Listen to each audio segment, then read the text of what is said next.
Students, maths coaching in Bengali YouTube চ্যানেলে সবাইকে স্বাগত জানাই। আগের দিন আমরা বিন্যাসের পার্ট 1 ক্লাসটি করেছি। আজকে বিন্যাসের পার্ট 2 ক্লাসটি করার জন্য এই ভিডিওটি নিয়ে এসেছি।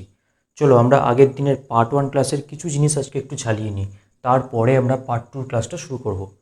আগের দিন আমরা শিখেছিলাম পার্ট 1-এ বিন্যাসের মূলনীতি, যেটাকে আর একটা নাম দেওয়া যায় সংযোজনের মূলনীতি। সেটা কি ছিল? সেখানে ছিল যে কোনো একটি কাজ এম প্রকারে সম্পন্ন করা গেলে সেই এম প্রকারের কোনো এক প্রকারে কাজটিকে সম্পন্ন করার পরে আরেকটি দ্বিতীয় কাজ যদি এন প্রকারে সম্পন্ন করা যেত, তাহলে সম্মিলিতভাবে কাজ দুটি এম ইন্টু এন প্রকারে সম্পন্ন করা যেত। এবং তৃতীয় আরেকটি কাজ যদি পি প্রকারে সম্পন্ন করা যেত, তাহলে তিনটি কাজ একত্রে সম্মিলিতভাবে M into N into P আকারে পি প্রকারে কাজটা সম্পন্ন করা যেত। এইভাবে আমরা যতগুলি কাজ পাই না কেন, পরস্পর তাদের এই রকমভাবে গুণফল নির্ণয় করলে সম্মিলিতভাবে কাজটি করার প্রকারটা বেরিয়ে আসবে।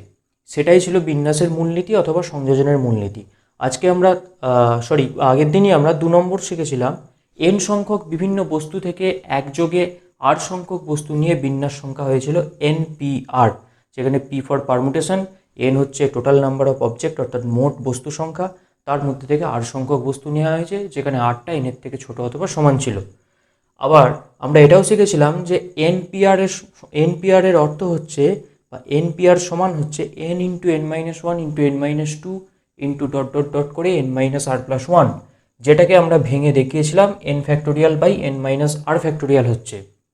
আরও শিখেছিলাম যদি এন সংখ্যক বিভিন্ন বস্তুগুলির সবগুলিই নিয়ে একযোগে বিন্যাস করা হয়, সেক্ষেত্রে কী হবে, আর এর জায়গায় এন বসবে, আর ইকুয়াল টু এন হয়ে যাবে। সেক্ষেত্রে এনপিআর এর বদলে হয়ে যাবে এনপিএন, যার মানটা আমরা বের করেছিলাম ফ্যাক্টোরিয়াল এন। আরও শিখেছিলাম 0 ফ্যাক্টোরিয়াল সমান হচ্ছে 1, আর এনপিআর সমান আর একটা কথা বলা হয়েছিল যে এনপিআর মানে হচ্ছে এনের আর সংখ্যক উৎপাদকের গুণফল। যেমন উদাহরণ দিয়ে দেখানো হয়েছিল 10 ফ্যাক্টোরিয়াল সমান হচ্ছে 10p2 সমান হচ্ছে 10p2 সমান হচ্ছে 10 ইন্টু 9, 10p3 সমান হচ্ছে 10 ইন্টু 9 ইন্টু 8। এইরকমভাবে আমরা উৎপাদকের গুণফল হিসাবেও বার করতে পারি এনপিআরকে, সেটা আগের দিন বলা হয়েছিল। এই পর্যন্ত ছিল আমাদের আগের দিনের ক্লাস। আজকে পার্ট 2-এতে আমরা যেটা শিখব, চলো সেটা দেখে নিই। গণনার যোগসূত্র অর্থাৎ হচ্ছে অ্যাডিশন ল অফ কাউন্টিং। এটা কি বলছে না, এটা হচ্ছে কোনো একটি কাজ যদি এম প্রকারে এবং অন্য একটি কাজ যদি এন প্রকারে সম্পন্ন হয় এবং কাজ দুটি যদি পরস্পর স্বাধীন হয়, তাহলে প্রক্রিয়া দুটি মিলিতভাবে এম প্লাস এন প্রকারে সম্পন্ন হয়, ইন্টু নয় কিন্তু এম প্লাস এন প্রকারে সম্পন্ন হয়। এই যে সূত্রটা বলছে, এই সূত্রটা একটা উদাহরণ দিলে পরিষ্কার হবে। ধরা যাক বলা হলো একটি ক্লাসে 8 জন বালক ও 6 জন বালিকা আছে এবং একজন শিক্ষক মহাশয় স্কুলের কোনো একটা অনুষ্ঠানের জন্য একজন বালক অথবা একজন বালিকাকে অনুষ্ঠান পরিচালনা করার জন্য নির্বাচন করবেন। যে কোনো একজনকে নির্বাচন করবে, হয় একটা ছেলে অথবা একটা মেয়েকে। অথবা চিহ্নটা আন্ডারলাইন করা আছে, ভালো করে খেয়াল করতে হবে। অথবা এমনটা নয় যে একজন বালক এবং একজন বালিকা, সেক্ষেত্রে কিন্তু গণনার যোগসূত্র পড়তো না, সেক্ষেত্রে কিন্তু হয়ে যেত বিন্যাসের মূলনীতি বা সংযোজনের মূলনীতি। যেহেতু এখানে অথবা দেওয়া আছে, তাই ভালো করে বুঝতে হবে যে আমরা এখানে যেহেতু একজনকেই বাঁচতে হবে, তাই 8 জন বালকের মধ্যে থেকে আমরা 8 জনের মধ্যে থেকে একজনকে 8 প্রকারে বাঁচতে পারবো, অথবা আমরা 6 জন বালিকার মধ্যে থেকে একজনকে বাঁচবো, 6 জন বালিকার মধ্যে থেকে একজনকে 6 প্রকারে বাঁচতে পারবো। হয় 8 জন বালকের মধ্যে থেকে একজনকে বাঁচবো, না হয় 6 জন বালিকার মধ্যে থেকে একজনকে বাঁচবো। 8 জন বালকের মধ্যে থেকে একজনকে 8 প্রকারে বাঁচতে পারবো এবং 6 জন বালিকার মধ্যে থেকে একজনকে 6 প্রকারে বাঁচতে পারবো। মোট কিন্তু বাছার সংখ্যাটা গুণ হবে না, এখানে গণনার যোগসূত্র কাজ করছে, তাই 8 + 6 14 প্রকারে কিন্তু বাছতে বা নির্বাচন করতে পারবো। ওকে, এই হলো গণনার যোগসূত্র। সবসময় মনে রাখতে হবে দুটি কাজ পরস্পর স্বাধীন হতে হবে। এখানে অথবাটা দেওয়ার ফলে কাজ দুটো পরস্পর স্বাধীন হয়েছে, অর্থাৎ বালকের মধ্যে থেকে একজনকে বাছা আর বালিকার মধ্যে থেকে একজনকে বাছা, এই দুটো কাজ কিন্তু পরস্পর স্বাধীন হয়ে গেছে শুধুমাত্র অথবা ওয়ার্ডটার জন্যে। এই অথবার জায়গায় এবং থাকলে কিন্তু এটা স্বাধীন হতো না, আর স্বাধীন না হলে কিন্তু গণনার যোগসূত্র পড়বে না, সেটা সংযোজনের নীতি বা বিন্যাসের মূলনীতিতে পড়ে যাবে। এটা মাথায় রাখতে হবে। এরপরে আমরা চলে যাব, এবার চলে এসেছি সবগুলি ভিন্ন নয় এরূপ n সংখ্যক বস্তুর সবগুলিকে একত্রে নিয়ে বিন্যাস সংখ্যা। তোকে আগের দিনে আমরা পড়েছিলাম সবগুলি ভিন্ন এরূপ n সংখ্যক বস্তুকে একত্রে নিয়ে তার বিন্যাস সংখ্যা হয় ফ্যাক্টোরিয়াল n। এবার আমরা দেখব সবগুলি ভিন্ন নয় এরূপ n সংখ্যক বস্তুর সবগুলি একত্রে নিয়ে বিন্যাস সংখ্যা। প্রথমেই আমি ধরে নেব এখানে n সংখ্যক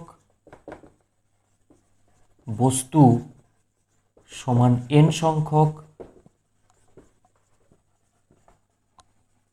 অক্ষর।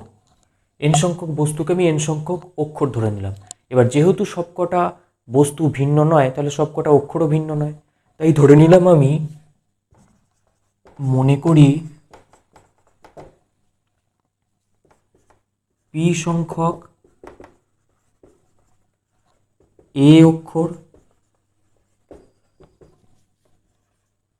q সংখ্যক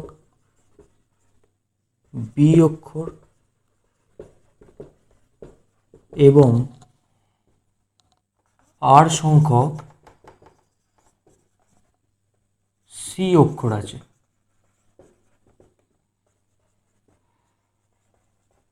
বাকি সমস্ত অক্ষর, বাকি সব অক্ষর ভিন্ন। কি কি ধরে নিলাম? ধরলাম পি সংখ্যক এ অক্ষর আছে, অর্থাৎ এ এ করে পিটা একই এ অক্ষর আছে, কিউ সংখ্যক বি অক্ষর আছে এবং সি এবং আর সংখ্যক সি অক্ষর আছে। বাকি সমস্ত অক্ষর কিন্তু ভিন্ন। এখন যদি আমি ধরে নিই যে এবারে উক্ত n সংখ্যক অক্ষরের বিন্যাস সংখ্যা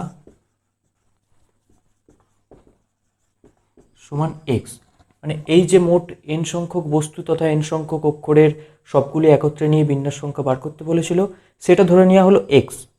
এখন আমরা ধরেছি, প্রথমেই ধরেছি p সংখ্যক a অক্ষর আছে। এখন p সংখ্যক a অক্ষরকে এরকম আছে এ এ এ কমা কমা দিয়ে পিটা আছে এ অক্ষর। এই এ অক্ষরগুলো যেহেতু সবকটা একই, এগুলোকে আমি একই রাখতে চাই না, এগুলোকে আমি আলাদা আলাদা করতে চাই। কিন্তু যেহেতু অক্ষরগুলো একই, আলাদা আলাদা করতে পারি আমি একমাত্র এই প্রত্যেকটা এ কে আলাদা আলাদা বস্তু দ্বারা প্রতিস্থাপিত করে। সাপোজ প্রথমে এটাকে A1, এটাকে A2, এটাকে A3, এইভাবে পি নম্বর এটাকে AP দ্বারা প্রতিস্থাপিত করে দিলাম। তাহলে প্রত্যেকটা আলাদা আলাদা হয়ে গেল। প্রত্যেকটা আলাদা আলাদা হওয়ার ফলে এরা নিজেদের মধ্যে ফ্যাক্টোরিয়াল পি প্রকারে বিন্যস্ত হতে পারবে। যেহেতু আলাদা হলো, তাই আগের সূত্র অনুযায়ী এই পি সংখ্যক আলাদা আলাদা বস্তু নিজেদের মধ্যে ফ্যাক্টোরিয়াল পি প্রকারে বিন্যস্ত হবে। এখন মোট বিন্যাসের সংখ্যা ধরে নিয়েছি কত? এক্স। এই এক্স প্রকারের প্রত্যেক প্রকারের জন্যই ফ্যাক্টোরিয়াল পি প্রকারে এই এ গুলো বিন্যস্ত হবে। তাহলে এক্স প্রকারের প্রত্যেক প্রকারের জন্য ফ্যাক্টোরিয়াল পি প্রকারে বিন্যস্ত হলে মোট তাহলে এক্স ইন্টু ফ্যাক্টোরিয়াল পি প্রকারে বিন্যস্ত হবে। কখন হবে? শুধু এ গুলোকে আলাদা করার ফলেই বিন্যাস সংখ্যাটা হয়ে গেল এক্স ইন্টু ফ্যাক্টোরিয়াল পি প্রকারে। এখন এক্স ইন্টু ফ্যাক্টোরিয়াল পি প্রকারের আবার প্রত্যেক প্রকারের জন্য ঠিক আমার কিউ সংখ্যক বিকে যদি আমরা আলাদা আলাদা করে নিই, B1 B2 B3 করে BQ পর্যন্ত, তাহলে এই কিউ সংখ্যক যে বি আছে এরা আলাদা আলাদাভাবে নিজেদের মধ্যে ঠিক ফ্যাক্টোরিয়াল কিউ আকারে বিন্যস্ত হতে পারবে। সেক্ষেত্রে মোট বিন্যাস সংখ্যাটা হয়ে যাবে x into factorial P into factorial Q. তাহলে এ আর বিকে আলাদা করে নিলাম। এবার সিকেও যদি আমরা আলাদা করে নিই একইভাবে, তাহলে সি কিন্তু আর সংখ্যক আছে, তাই আর সংখ্যক সি যদি আলাদা আলাদাভাবে নিজেদের মধ্যে বিন্যস্ত হয়, তাহলে মোট বিন্যাসের সংখ্যাটা একইভাবে দাঁড়িয়ে যাবে x into factorial P into factorial q into factorial r. বাকি সমস্ত অক্ষর কিন্তু ভিন্ন। তাহলে দেখা যাচ্ছে এ বি সি যারা একই ছিল, যারা রিপিট ছিল, তাদেরকে আলাদা করে ভেঙে দিয়েছি। তাহলে এখন মোট এন সংখ্যক বস্তুই কিন্তু আলাদা হয়ে গেছে। এর মধ্যে না এ একই আছে, না বি একই আছে, না সি একই আছে, কারণ ওদেরকে আলাদা নাম দিয়ে সবাইকে আলাদা করে দেওয়া হয়েছে। এখন এন সংখ্যক বস্তুই আলাদা, এন সংখ্যক অক্ষরই আলাদা।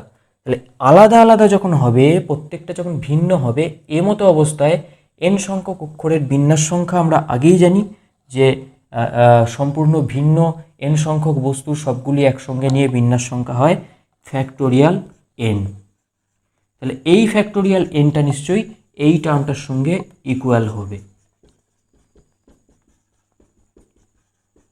বা এখান থেকে আমি x এর মানটা পেয়ে যাব factorial n by factorial p into factorial q into factorial r। এক্সটা কী ছিল না, এই বিন্যাসের সংখ্যাটা ধরা হয়েছিল x, তার মানটা কত পেলাম না n factorial by p factorial by q factorial by r factorial. একটা উদাহরণের সাহায্যে দেখে নিই চলো। এরপর আমরা একটা উদাহরণের সাহায্যে এর আগের যে থিওরিটা পড়লাম সেটাকে বুঝতে চেষ্টা করব। দেখো, আগে আমরা থিওরিটা পড়লাম যে n সংখ্যক বস্তুর মধ্যে সবকটি যখন ভিন্ন হয় না, সেক্ষেত্রে n সংখ্যক বস্তুর বিন্যাস সংখ্যা হয়, আমরা পেয়েছি factorial n by factorial p into factorial q into factorial r, যেখানে p সংখ্যক একই বস্তু, q সংখ্যক একই বস্তু এবং r সংখ্যক আরও রকম একই বস্তু আছে। এক্ষেত্রে এই উদাহরণটার সাহায্যে ওই উপপাদ্যটাকে বোঝার চেষ্টা করব। এখানে আছে কলকাতা, এই শব্দটির অক্ষরগুলির বিন্যাস করো। কি কি অক্ষর আছে এখানে? কে আছে দুবার, এ আছে দুবার, ও এল টি এরা ভিন্ন। তাহলে রিপিটেশন কোনগুলো আছে? কে আছে, এ আছে। মোট এখানে তাহলে n সমান হচ্ছে কটা অক্ষর আছে? 1 2 3 4 7, n সমান 7। তার মধ্যে কে আছে দুবার, তার মানে আমি যদি কে দুটো আলাদা সেপারেট অক্ষর হিসেবে ধরে নিই, কে আমরা যদি ধরে নিই k1 k2, একইভাবে কে যদি ধরে নিই a1 a2, তাহলে এরা নিজেদের মধ্যে ফ্যাক্টোরিয়াল 2 প্রকারে বিন্যস্ত হতে পারে, এরা নিজেদের মধ্যে ফ্যাক্টোরিয়াল 2 প্রকারে বিন্যস্ত হতে পারে। ঠিক একইভাবে ওখানে ছিল p সমান 2, q সমান 2 হয়ে গেল। তাহলে আমার মোট n সংখ্যক এই যে অক্ষরগুলি নিয়ে বিন্যাস সংখ্যা, অক্ষরগুলির বিন্যাস সংখ্যা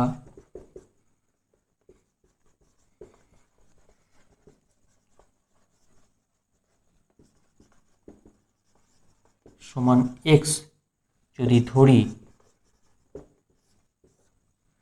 তাহলে x into factorial 2 into factorial 2 সমান হয়ে যাবে n ফ্যাক্টোরিয়াল সমান 7 ফ্যাক্টোরিয়াল, বা ঠিক আগের উপপাদ্য অনুযায়ী আমরা পেয়ে যাব x সমান 7 factorial by 2 factorial into 2 factorial. এই হচ্ছে আগের উপপাদ্যটির একটি উদাহরণ। এরপর আমরা চলে যাব, এরপরে হচ্ছে আরেকটি উপপাদ্য, যেটা কিনা বলছে যদি প্রত্যেক বস্তুকে r বার পর্যন্ত পুনঃস্থাপন করা যায়, তাহলে n সংখ্যক বস্তু থেকে একযোগে r সংখ্যক বস্তু নিয়ে বিন্যাসের সংখ্যা নির্ণয় করতে হবে।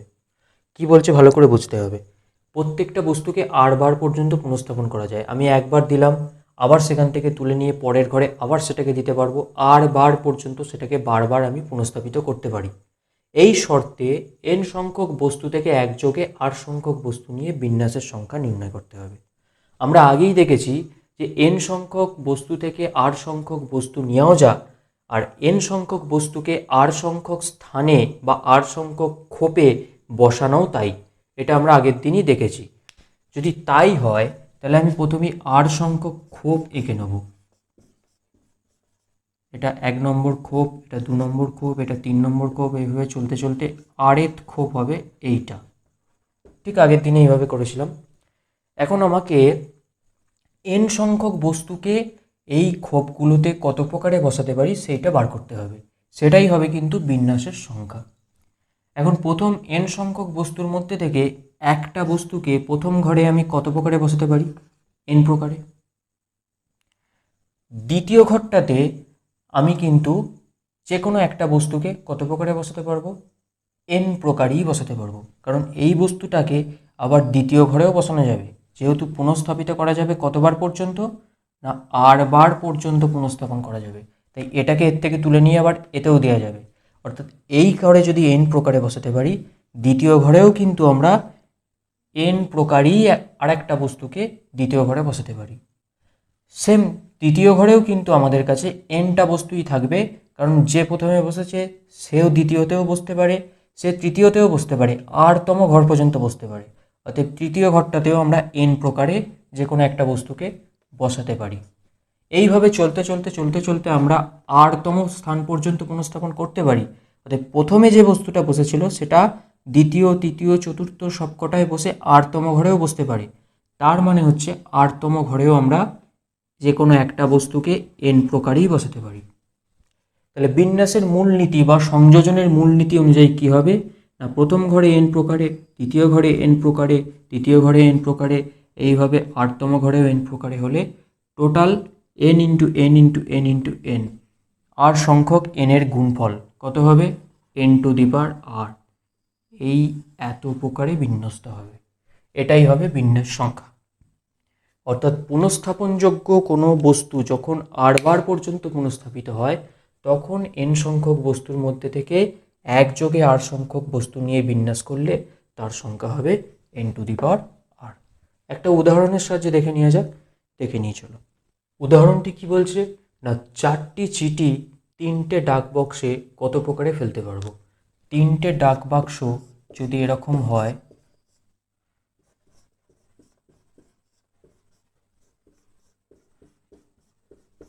ভালো করে বুঝবে, আমার কাছে চিঠির সংখ্যা আছে 4টে, ডাক বক্সের সংখ্যা 1, 2, 3টে। 4টে চিঠির মধ্যে প্রথম চিঠিটাকে আমি হয় প্রথম বাক্সে ফেলতে পারি, না হয় দ্বিতীয় বাক্সে ফেলতে পারি, না হয় তৃতীয় বাক্সে ফেলতে পারি। অর্থাৎ প্রথম চিঠিটাকে আমরা 3 প্রকারে ফেলতে পারি যে কোনো একটা বাক্সে। দ্বিতীয় চিঠিটাকেও আমরা হয় প্রথম, না হয় দ্বিতীয়, না হয় তৃতীয়, যে কোনো একটাতে ফেলতে পারবো।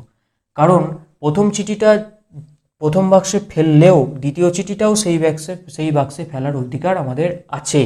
সেই হেতু দ্বিতীয় চিঠিটাও আমরা 3 প্রকারে ফেলতে পারবো। একইভাবে তৃতীয় চিঠিটাও আমরা 3 প্রকারেই ফেলতে পারবো, 3টে বাক্সে যে কোনো একটাতে। চতুর্থ চিঠিটাও আমরা 3টে বাক্সের যে কোনো একটাতে 3 প্রকারেই ফেলতে পারবো। তাহলে মোট আমরা পেয়ে যাব 3 গুণিত 3 গুণিত 3 গুণিত 3 সমান 3 টু দি পাওয়ার 4 প্রকারে আরোপিত বিন্যাস হচ্ছে যে এই বিন্যাসের উপর কোনো একটা শর্ত আমরা দিয়ে দেবো, সেখান থেকে আমাদেরকে বিন্যাসের সংখ্যাটাকে নির্ণয় করতে হবে। যেমন 1 নম্বর বলছে এন সংখ্যক বস্তু থেকে একযোগে আর সংখ্যক বস্তু নিয়ে বিন্যাসের সংখ্যা নির্ণয়, যেখানে এম সংখ্যক বস্তু সর্বদা বাদ থাকবে। অর্থাৎ এখানে শর্তটা হচ্ছে এম সংখ্যক বস্তু সর্বদা বাদ থাকবে। সেই ক্ষেত্রে এন সংখ্যক বস্তু থেকে একযোগে আর সংখ্যক বস্তু নিয়ে বিন্যাসের সংখ্যাটা নির্ণয় করব।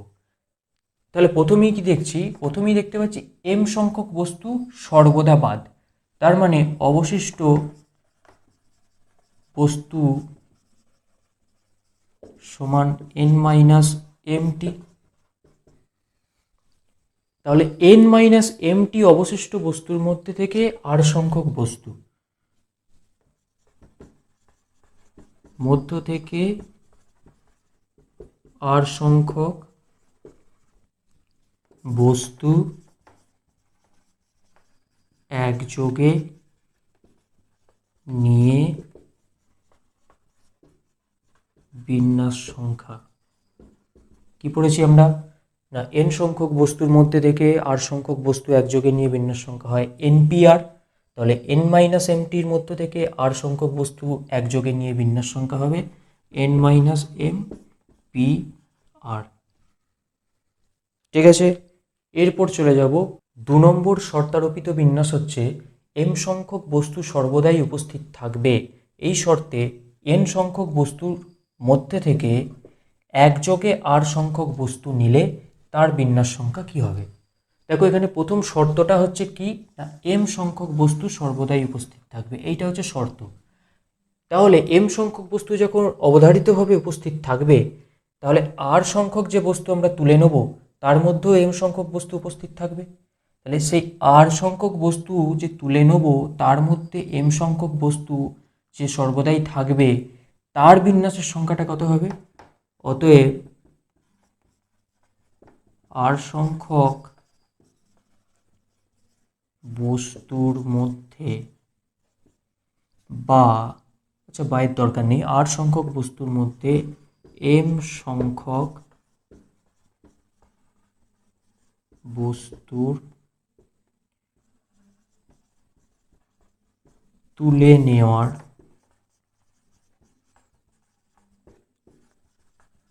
বিন্যাস সংখ্যা কি হবে? rpm। এই শর্তে আরও একটা জিনিস ছিল যেটা বলে দেওয়া উচিত, সেটা হচ্ছে এখানে এমটা কিন্তু less or equal to R, less or equal to N, অর্থাৎ এমটা আর এর ছোটো অথবা সমান, আবার আরটা তো আমরা জানি এন এর ছোটো অথবা সমান হয়, তাহলে rpm হবে। তাহলে কখনোই এমটা যদি আর এর থেকে বড় হয়ে যায় rpm কিন্তু পসিবল নয়। তাহলে আর সংখ্যক বস্তুর মধ্যে এম সংখ্যক বস্তুর তুলে নেওয়ার বিন্যাস সংখ্যাটা হলো rpm। এবার এই rpm বিন্যাসের প্রত্যেক প্রকারের জন্য অবশিষ্ট r মাইনাস m সংখ্যক বস্তু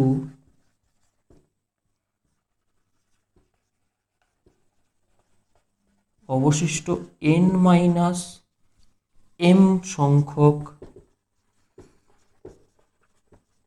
বস্তু থেকে তুলে নেওয়ার বিন্যাস সংখ্যা সমান হয়ে যাবে, যেহেতু n মাইনাস m সংখ্যক বস্তু থেকে r মাইনাস m সংখ্যক বস্তু তুলে নেওয়া হচ্ছে, তাই সংখ্যাটা দাঁড়াবে n minus m P r minus m. আর minus m P n minus m নয়, কিন্তু n minus m P r minus m, কারণ n মাইনাস এম হচ্ছে অবশিষ্ট মোট বস্তু, তার মধ্যে থেকে তুলে নেওয়া হচ্ছে r মাইনাস এম সংখ্যক, যেটা কিনা rpm বিন্যাসের প্রত্যেক প্রকারের জন্য এই এত প্রকার বিন্যস্ত হচ্ছে বাকি অবশিষ্টটা। তাহলে মোট বিন্যাসের সংখ্যা সমান হবে বিন্যাসের মূলনীতি অনুযায়ী এটা ইন্টু এটা, অর্থাৎ rpm into n minus m P r minus M.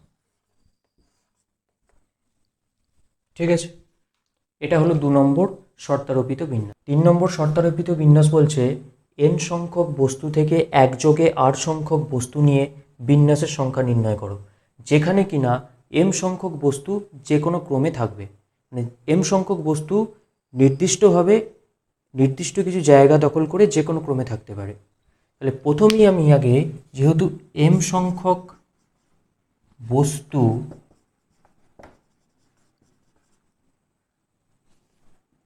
নিজেদের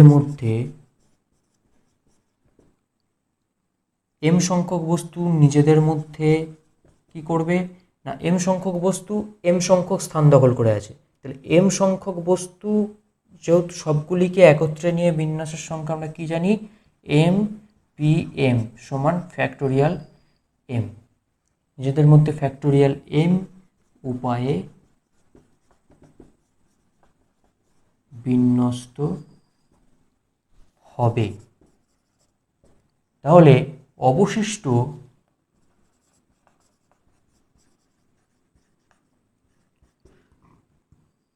এবার এই ফ্যাক্টোরিয়াল m উপায়ের প্রত্যেক প্রকারের জন্য অবশিষ্ট n মাইনাস m সংখ্যক বস্তু পড়ে থাকবে, n মাইনাস m সংখ্যক বস্তু পড়ে থাকবে। সেই n মাইনাস m সংখ্যক বস্তুর মধ্যে থেকে r মাইনাস m সংখ্যক বস্তুকে তুলে নিতে হবে, কারণ r সংখ্যক বস্তু তোলা হচ্ছে যার মধ্যে m সংখ্যক নিজের জায়গা দখল করে বসে আছে, বাকি তুলতে পড়ে থাকবে r মাইনাস m সংখ্যক। n মাইনাস m সংখ্যক বস্তুর মধ্যে থেকে r মাইনাস m সংখ্যক বস্তু একযোগে তোলার বিন্যাস সংখ্যা সমান হয়ে যাবে n minus m P r minus M. তাহলে ফ্যাক্টোরিয়াল m প্রকারের প্রত্যেক প্রকারের জন্য যদি n minus m P r minus M প্রকারে বিন্যস্ত হয় অবশিষ্ট বস্তুগুলো, তাহলে মোট বিন্যাস সংখ্যা দাঁড়াবে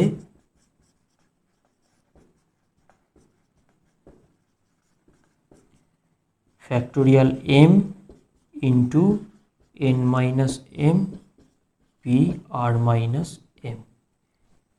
এই হলো বিন্যাস চ্যাপ্টার থিওরিটিক্যাল পোর্শন শেষ। এরপরে আমরা বিন্যাস চ্যাপ্টারের বিভিন্ন উদাহরণ সম্পর্কে আরও গভীরে যাব। তার জন্য এর পরের পার্টটি দেখতে ভুলো না। চ্যানেলটিকে সাবস্ক্রাইব করো, আর কোনো প্রশ্ন থাকলে অবশ্যই কমেন্ট করো অথবা ফেসবুক গ্রুপে জয়েন করে সেখানেও পোস্ট করো। Thank you.